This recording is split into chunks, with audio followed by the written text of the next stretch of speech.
መሆኑን የተናገሩት ጠቅላይ ሚኒስትሩ ግንባታው ከተማዋን የስብሰባ የስፖርትና ቱሪዝም ማዕከል ለማድረግ ከፍተኛ አስተዋጽኦ እንደሚኖረውም ገልጸዋል።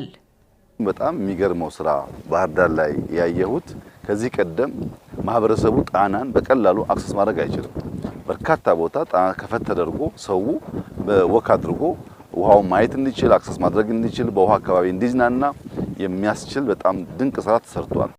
በማጠናቀቂያ ምዕራፍ ላይ የሚገኘው የባህር ዳር የኮሪደር ልማት ከከተማዋ ሌሎች የልማት ስራዎች ጋር ትስስር መፍጠር እንዳለበትም ጠቅላይ ሚኒስትር አብይ አሳስበዋል። ድልድዩን ከውሃው ውሃውን ከሆቴሎቹ ሆቴሎቹን ከወክወዩ ማገናኘት አንድ ሰው ሲመጣ ያረፈበትን ቦታ ብቻ ሳይሆን እንዳሻው ከተማውን ተንቀሳቅሶ ማየት እንዲችል ጣና ጋር መዝናናት እንዲችል ኮኔክቲቪቲ በጣም ኢምፖርታንት ነው። ዶቶቹ ያምራሉ። ወክወዩ ራሱ በጣም ነው የሚያምረው።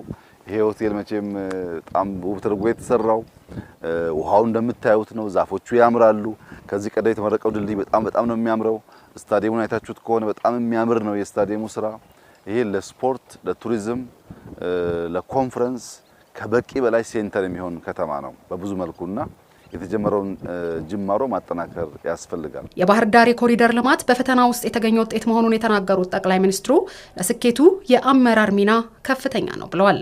ከሌሎች ከተሞች ስራዎቻችን የባህር ዳር ለየት የሚያደርገው ሬዚሊየንስ ማሳያ ነው። በችግር ውስጥ በፈተና ውስጥ ቢሆን ማልማት እንደሚቻል፣ በችግር ውስጥ ቢሆን ስራ መስራት እንደሚቻል የሚያሳይ ከተማ ነው። አርባ ምንጭ ተሰርቷል፣ የኮሪደር ስራ ተጀምሯል። ነገር ግን ሰላሙ በአንጻራዊ የተሻለ ነው። ጅማ ተሰርቷል፣ በአንጻራዊ የተሻለ ነው። ባህር ዳርም በእነሱ ፔስ ሲሰራ ማየት በችግር ውስጥም ቢሆን ህልም ካለ ትጋት ካለ ከባቢ መለወጥ ልማት ማምጣት እንደሚቻል የሚያመላ